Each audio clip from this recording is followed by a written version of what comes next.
What's up, millionaires in making? Welcome back to another episode of the MITM Podcast, where we unlock success daily by journeying through the 6 pillars. I am your host, Tye Aarons, the founder of the MITM Club. And today, we're talking about how thinking in decades changes financial decisions. With that being said, I run my intro. Caught up in them bright lights, lusting for shiny things that's golden. Everything ain't always what it seems, let it soak in. Chasing my dreams, coming apart at my seams. Best believe that the money is the moment. All right. Welcome back to another episode of the MITM Podcast. And thinking in decades changes your financial decision in so many ways. Now, time horizons will shape and reshape your risk perceptions. Behavioral finance show that people with short-term time horizons interpret volatility as danger, while long horizon thinkers interpret it as noise. The exact same market moves feel different depending on the mental time frame that you have.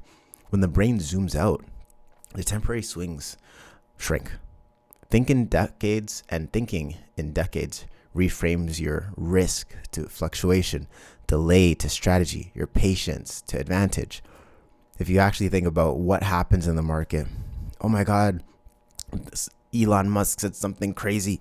Tesla stock is going down. We got to sell quick. Oh, we still can. It normally will bounce back.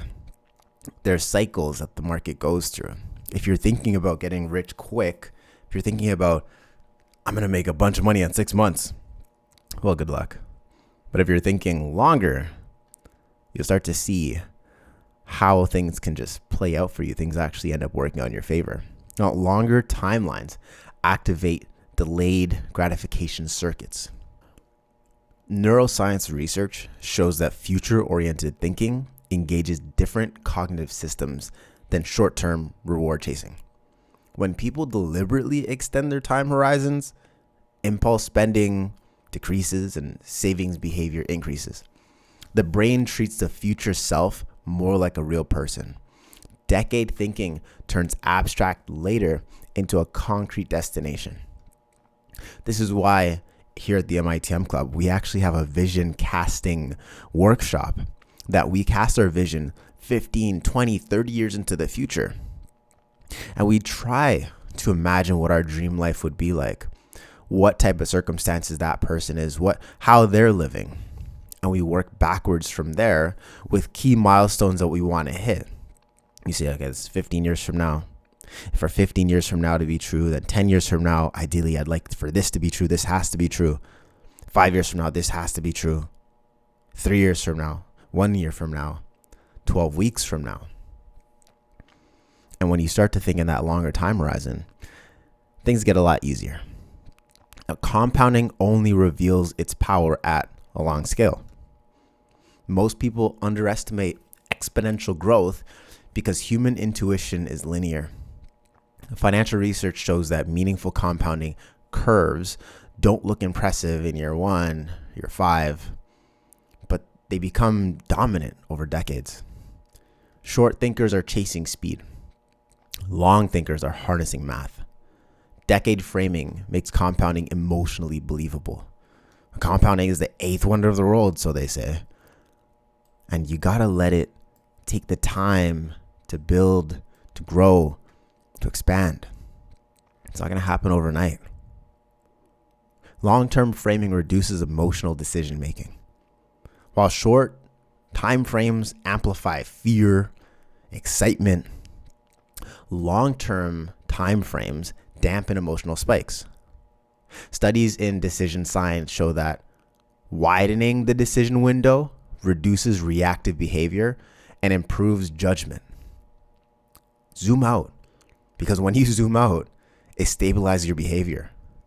Decade thinkers don't ignore emotion. They just dilute its influence. Now, decade thinkers force identity level planning, and that's extremely important for everyone that's here in the MITM Club. I'm telling you guys, $1 million is going to pass, $1 million and more is going to pass through your hands throughout your lifetime. So many folks are just thinking 2 weeks at a time. But the more you think long term, well, it changes things. When you're actually planning across decades, You stop optimizing for events and you start optimizing for trajectories. Psychology research shows long-range planning activates identity-based reasoning rather than situational reasoning. The question shifts from what should I do this month to who am I becoming over 10 years? Trajectory thinking eliminates drift. Now, short horizons equal emotional finance. Long horizons equal structural finance. Short thinkers chase momentum. Decade thinkers build arcs. Moments may feel urgent, but your arc that you're creating will build true wealth. Now that wraps up today's episode of the MITM Podcast. I encourage you guys to grab my book, Stop Drifting, because so many of us are drifting through life financially, through life emotionally, spiritually, physically. But if you are going to be, or if you are a millionaire in the making, your mission is to become someone that is a good steward of wealth. And it starts with internal mastery. So that's pretty much it for today's episode. I will see you guys tomorrow. Peace. Give 'em that creme de la creme.